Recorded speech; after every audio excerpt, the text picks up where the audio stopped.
Om Shanti. यजमावकिन serviceable successful इसेंसफुल जी निशानी 4/8/1972 जमावकिन पांचिकी serviceable sensible इसेंसफुल समुदाय त्रही गुण बाप समान पांचे में अनुभव कंदा है।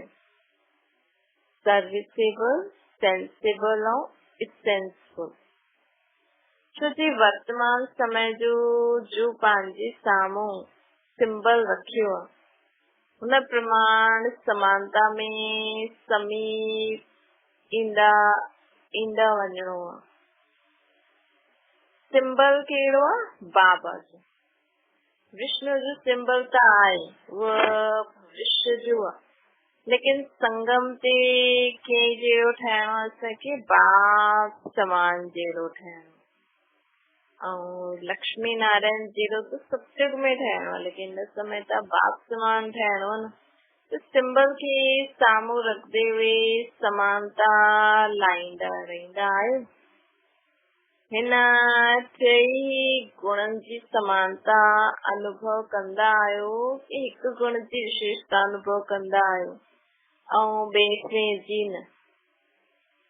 सर्विसेबल सेंसिबल ऐं इसेंसफुल टई गुण समय प्रमाण जे परसेंटेज में हुजणा खपनि उहो आहे।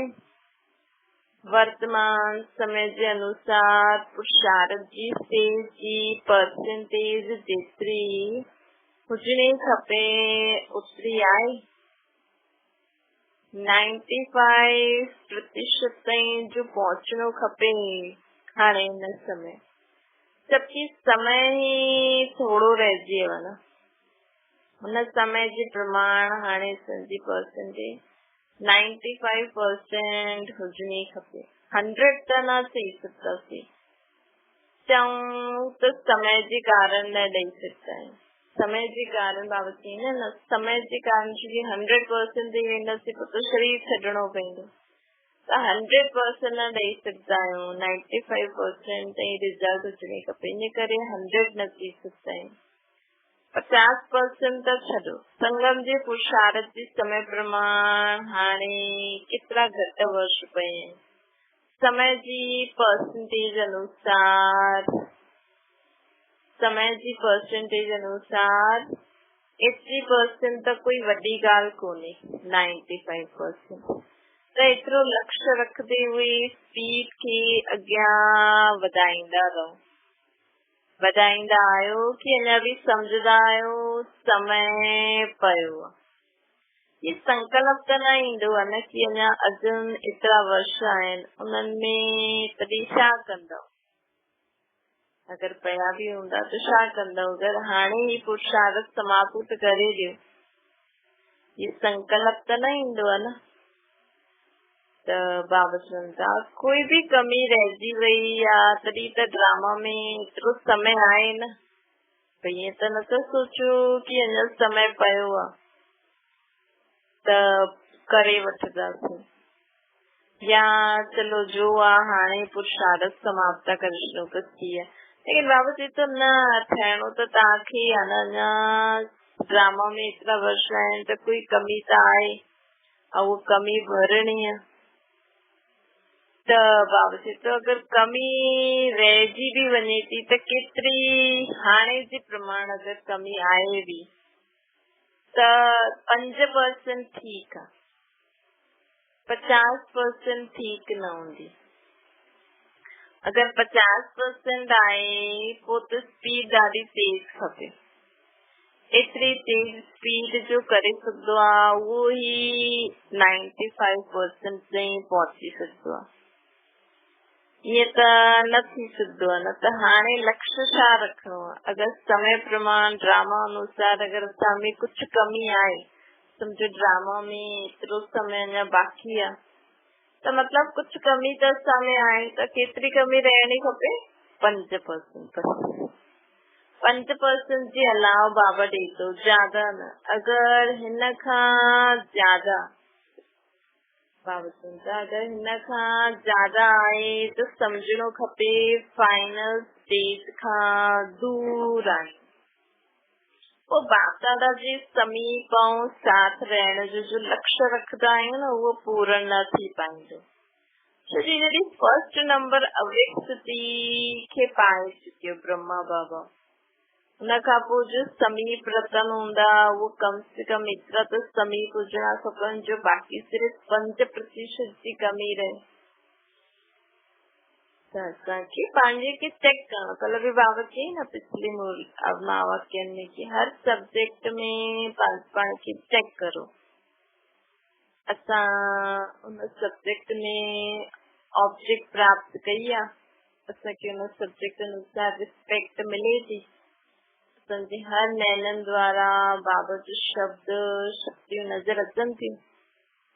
त बाबा चवनि था कि छो जी असांजो लक्ष्य आहे बाप समान ठहण, तो सिर्फ 5% जी कमी रहे, बस उन खां ज्यादा न रहे। बाप अव्यक्त थी चुकियो त असां समीप रत्ननि खे बि तैयार थियणो खपे न। बाबा चई न कि असां हिते छो आहियूं, सिर्फ़ सेवा जे लाइ। हाणे असां सिर्फ़ हिते सेवा जे लाइ हुजणा आहियूं, छो जी शक्तियुनि द्वारा ई प्रत्यक्षता थींदी। त बाबा चवनि था कि जो 8 नंबर जे अंदर अचण वारी आत्मायूं आहिनि, हुननि में अगरि 50% जो फर्क हूंदो त कीअं अची सघंदासीं 8 नंबर में। साकार बाप साक्षी थी पंहिंजी स्थिति जो वर्णन न कंदा हुया। असांखे बि न साक्षी थी बाबा खे ॿुधाइणो खपे, बाबा हिन समय मुंहिंजी स्थिति छा आहे, मन जी, वचन जी, कर्मनि जी। साक्षी थी पंहिंजी स्थिति खे चेक करणो खपे। जो जीअं आहे वो वर्णन करण में ख्याल छो न अचणो खपे। भई जॾहिं असां बाबा जे अॻियां वर्णन कंदासीं न, हा बाबा मुंहिंजी प्रेजेंट रिज़ल्ट ई आहे, त असांखे महसूस थींदो, असां पोइ हुन खां अॻियां वधंदासीं। ॿाहिरां खां पंहिंजी महिमा करण ॿी ॻाल्हि आहे, लेकिन पंहिंजी चेकिंग बुद्धि में, बुद्धि जी जजमेंट करणी आहे। बुद्धि द्वारा पंहिंजी चेकिंग करे बाबा खे ॿुधाइणो आहे। ॿियनि खे पंहिंजी हिन स्टेज जो अनुभव त हुजणो खपे न। त बाबा चवनि था ॿियनि खे पंहिंजी हिन स्टेज जो अनुभव त हुजणो खपे, मतिलबु असांखे पंहिंजी स्टेज जो अनुभव त हुजणो खपे। त समीप रतन थियण जे लाइ एतिरी स्पीड सां पंहिंजी परसेंटेज खे ठाहिणो पए 95%।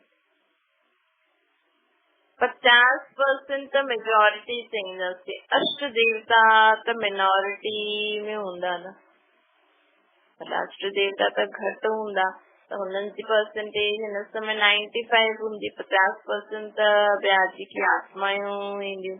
अगरि मेजोरिटी जे समान मिनोरिटी अष्ट रत्ननि जा बि उहे ई लक्षण हूंदा त फ़र्क़ु छा रहे।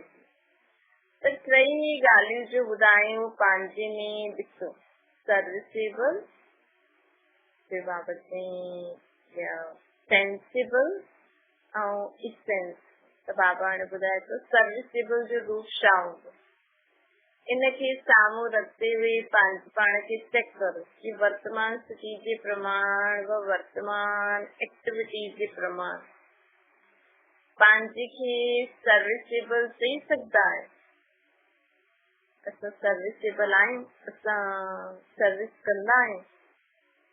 सर्विसेबल जो हर संकल्प, हर बोल, हर कर्म, सर्विसेबल जो हर संकल्प, हर बोल, हर कर्म सर्विस करण योग्य हूंदो। उन्हनि जो संकल्प बि ऑटोमेटिकली सर्विस कंदो, छोकी उन्हनि जो संकल्प सदा विश्व जे कल्याण प्रति हूंदो।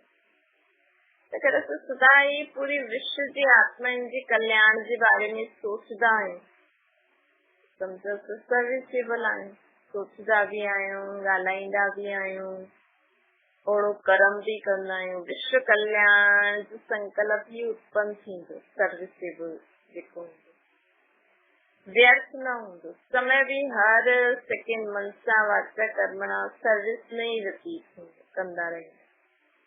कहिड़ी बि रीति सर्विस मतलब ये ना कि ॿाहिरि वञी भाषण करो, सेंटर ते रहो, कोर्स करायो। घर वेठे भी ॿार ॾाढी सर्विस करे सघंदा आहिनि विश्व जे कल्याण जे लाइ। बाबा सां गॾु बाबा खे यादि करे सिर्फ़ु संकल्प करो विश्व जी सर्व आत्माएं शांत थी वञनि, सुखी थी वञनि, त व्यर्थ न वेंदो उन्हनि जो कोई बि संकल्प। उनखे चइबो आहे सर्विसेबल। जीअं जेके स्थूल धंधो व्यापार हूंदो आहे न, त ऑटोमेटिकली हिनजी संकल्प व कर्म भी हुन प्रमाण ही हलंदा। न सिर्फ़ संकल्प, स्वप्न में भी कपिड़े वारा हूंदा त उन्हनि खे सपने में भी कपिड़ा ई यादि ईंदा। त असांजो धंधो ई आहे विश्व कल्याणकारी करणु, विश्व जो कल्याण करणु। सपना भी जेका सर्विसेबल हूंदा न, हुननि जो सपना भी विश्व जो कल्याण करण जे निमित्त हूंदा। त बाबा चवंदा कि हिन प्रमाण चेक करो त सर्विसेबल जो संकल्प ऑटोमेटिकली सर्विस प्रति हलंदा, छोजो हुननि जो धंधो ई इहो आहे। तो अच्छा, हाणे सेंसिबल जा लक्षण छा हूंदा? अगरि असां सेंसिबल आहियूं त बाबा चई सभिनि ॿुधायो पंहिंजो पंहिंजो सेंसिबल जा लक्षण। त बाबा चई एतिरा लक्षण ॿुधायो जो हाणे ई लक्ष्य में स्थित थी सघंदा आहियो न। सेंसिबल अर्थात समझदार। लौकिक रीति जो समझदार हूंदा आहिनि, उहो अॻियां पुठियां जो सोचे सम्झी करे पोइ कदम उठाईंदा। लौकिक में जो समझदार हूंदा आहिनि, उहो अॻियां पुठियां सोचे करे पोइ कदम उठाईंदा। लेकिन हिते त बेहद जी समझ आहे। तो समझदार जो हूंदो न, उनजो मुख्य लक्षण हूंदो उहो त्रिकालदर्शी ठही टिनी कालनि खे पहिरियों खां ई ॼाणंदो हूंदो। भई जो मां कर्म करां थो उनजो आदि मध्य मतलब वो कर्म असां अगरि पहिरियों कयो आहे त हुन सां छा थियो, हाणे कंदसि त छा थींदो, अॻियां हुनजो परिणाम छा थींदो। त उहो त्रिकाल समझदार मतलब सेंसिबल मतलब समझदार मतलब त्रिकालदर्शीपन जी स्थिति में स्थिति करे हर कर्म करणु। कल्प पहिरियों जी स्मृति भी स्पष्ट रूप में हूंदी हुनजी कि कल्प पहिरियों मां ही विजयी ठहियो हुयुमि, हाणे भी ठहींदमि, अनेक बार जो विजयी मां ही आत्मा ठहींदी। ये विजयपन जे निश्चय जे आधार ते व त्रिकालदर्शीपन जे आधार ते जो भी कार्य कंदा कि मां विजयी आत्मा आहियां। कल्प कल्प मां ही विजयी हुयमि, हाणे भी थींदमि, वरी अॻियां भी थींदी नहीं। त उहो कॾहिं व्यर्थ व असफल न थींदा। त बाबा चईंदा न समान में सुठी करे हर कर्म करो। त समझ त्रिकालदर्शीपन जी हुजणी खपे। सिर्फ़ वर्तमान समय जो सम्झण हिनखे भी संपूर्ण न थींदो। सिर्फ़ हाणे असांखे चए कोई कि हा ईअं करो ॾाढो सुठो थींदो, हा असां हुननि जे बहकावे में अची वियासीं, कल्ह नुक़सान थी वियो। लेकिन अगरि असांखे सम्झ में हूंदी न मूंखे पहिरियों भी अनुभव आहे, ईअं थियो हुयो, वरी अगरि मां हाणे वरी कंदमि त हिनजो परिणाम छा थींदो, पोइ अॻियां हाणे थींदो त पोइ छा थींदो। ये सोचे सम्झी करे कंहिंजे भी प्रभाव में न अचो। त बाबा चवनि था त सिर्फ़ वर्तमान समय जो सम्झण हिनखे भी संपूर्ण न चईंदो, लेकिन त्रिकालदर्शीपन जी स्थिति में स्थिति करे हर ॻाल्हि सोचे सम्झी करे करणु। जो कोई भी कार्य में असफलता थींदी आहे या व्यर्थ थी वेंदो, हिन जो कारण ई आहे केतिरनि कालनि के साम्हूं रखदे हुए कार्य न कनि। एतिरी बेहद जी समझ धारण न करे सघंदा आहिनि। हिन कारण वर्तमान समस्याउनि खे ॾिसंदे हुए पोइ घबराइजी वेंदा आहिनि, घबराइण जे कारण पोइ सफलता न पाए सघंदा आहिनि। सेंसिबल जो हूंदो वो बेहद की समझी करे व त्रिकालदर्शी ठही हर कर्म कंदो व हर बोल बोलंदो, जेके ही अलौकिक व साधारण चइबो। सेंसिबल जो आत्मा हूंदी जो हर कर्म अलौकिक असाधारण थी। सेंसिबल कभी भी समय व संकल्प व बोल के व्यर्थ न गवाईंदो। सर्विसेबल व्यर्थ न गवाईंदो, हिते भी सेंसिबल भी कभी पंहिंजी संकल्प बोल के समय के व्यर्थ न गवाईंदो। जीअं लौकिक रीति भी अगर कोई धन जो व समय के व्यर्थ गवाईंदो आहे त हुनखे न चइण में ईंदो आहे न हिनखे सम्झ कोन अथसि, चइबो आहे न हिनखे सम्झ। त जेको समझदार हूंदो त उहो पंहिंजो स्थूल धन समय वेस्ट न कंदो। हिते बि जेकी आत्मा समझदार हूंदी उहो पंहिंजो संकल्प समय बोल वेस्ट न कंदी। हिन रीति सां जो सेंसिबल हूंदो उहो हर सेकेंड खे समर्थ ठाहे करे कार्य में लाईंदो, व्यर्थ कार्य में न लॻाईंदो। सेंसिबल कॾहिं बि व्यर्थ संग जे रंग में बि न ईंदो, न त पंहिंजो बोल समय संकल्प व्यर्थ गवाईंदो, न के संग जे रंग में ईंदो। कॾहिं बि कोई वातावरण जे वश बि न थींदो। तो समझदार हूंदो न त जिन में सम्झ हूंदी, सम्झ जे कारण उहो पहिरियों खां ई माण्हुनि खे परखे वठंदो, वायुमंडल खे परखे वठंदो त उन्हनि जे प्रभाव में न ईंदो। इहे सभई लक्षण सेंसिबल जा आहिनि। चेक करो त उन प्रमाण असां चईंदासीं सर्विसेबल ऐं सेंसिबल। टियों आहे इसेंसफुल। हिन जो लक्षण छा हूंदो त हर हिकु ॿुधायो, सभिनि ॿुधायो, सभिनि ठीक ॿुधायो बाबति वंदा छोजी सभी सेंसिबल वेठा आहिनि। जो सेंसिबल हूंदो न उन्हनि में रूहानियत जी खुशबू हूंदी। रूहानी खुशबू अर्थात रूहानियत जी सर्व शक्तियूं उन्हनि में हूंदी, जे सर्व शक्तियुनि जे आधार सां सहजी पंहिंजी तरफ़ कंहिंखे बि आकर्षित करे सेंसिबल में कहिड़ी शक्ति हूंदी? रूहानियत जी सर्व शक्तियुनि जे आधार सां रूहानियत जी सर्व शक्तियूं हुननि में हूंदियूं। सर्व शक्तियुनि जे आधार सां सहजी पंहिंजी तरफ़ कंहिंखे बि आकर्षित करे सघंदा। जे स्थूल खुशबू व इसेंस परे खां ई कंहिंखे पंहिंजी तरफ़ आकर्षित कंदी आहे न, चाहिण वारा खे बि आकर्षित कर, न चाहिण जेका उनखे न चाहींदा आहिनि उहो बि आकर्षित थींदा आहिनि। जे स्थूल खुशबू व इसेंस परे खां ई माण्हुनि खे आकर्षित कंदी आहे, भले वणे सुठी लॻे न लॻे त बि अचे त थी खुशबू चाहे बदबू चओ। हिन प्रकार कहिड़ी बि आत्माऊं इसेंसफुल जे साम्हूं अचे त बि उन रूहानी जे मथां आकर्षित थी वेंदियूं, न बि अचनि त बि, अचनि त बि मतलब परे बि हूंदियूं न कोई आत्माऊं त बि जंहिंमें न सर्व शक्तियुनि जी रूहानियत हूंदी न त परां खां बि ॿियूं आत्माउनि खे आकर्षित कंदी रहंदी। त जंहिंमें रूहानियत आहे उनजी विशेषता इहे जो परे रहंदी हुई आत्माउनि खे बि पंहिंजी रूहानियत सां आकर्षित करे सघे।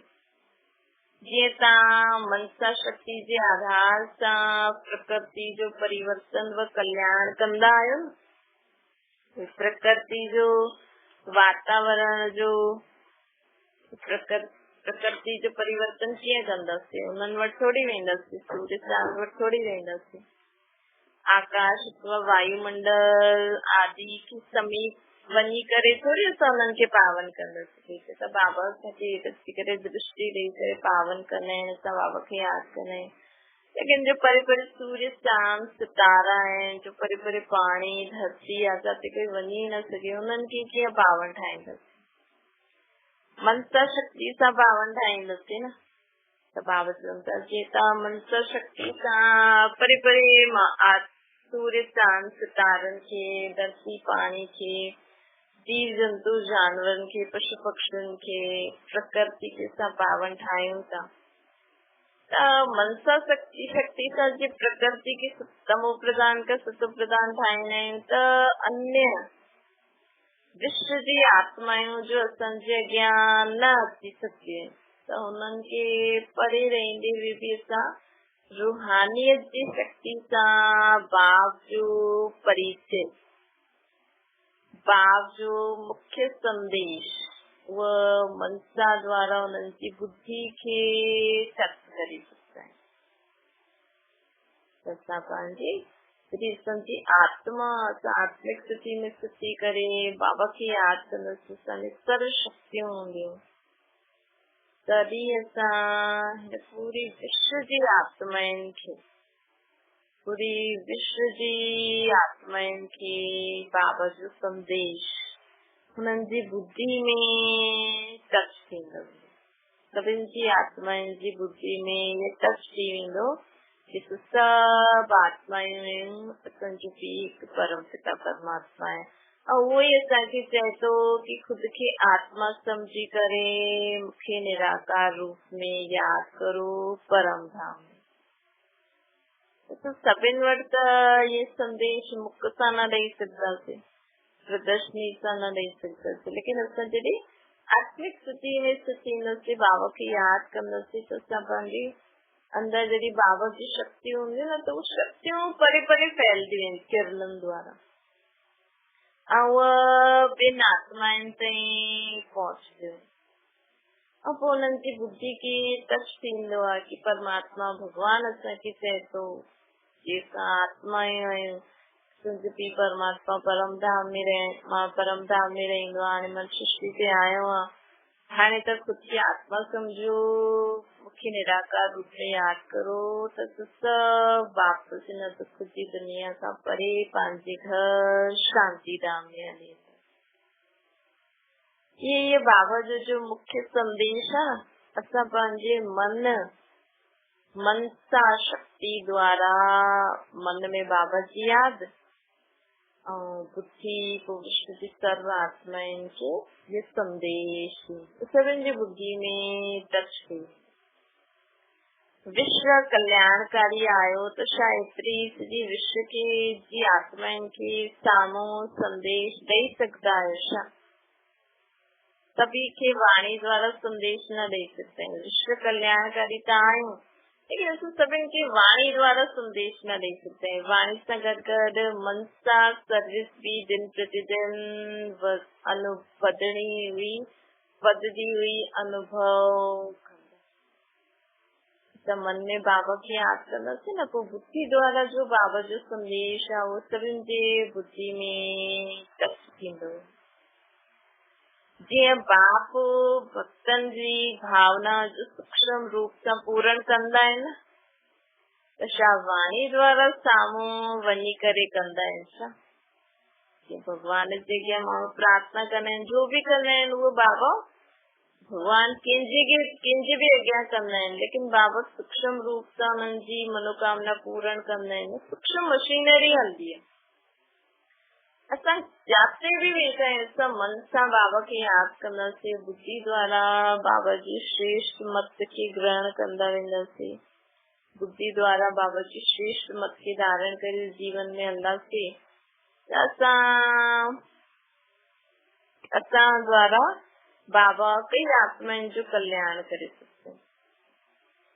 त बाबा चए थो जीअं मां बि सूक्ष्म मशीनरी हलंदी आहे न, तव्हां मन सां यादि करो काथे बि तव्हांजी आवाज़ मथे बाबा ताईं पहुचंदी ऐं पूरी थी वेंदी मनोकामना।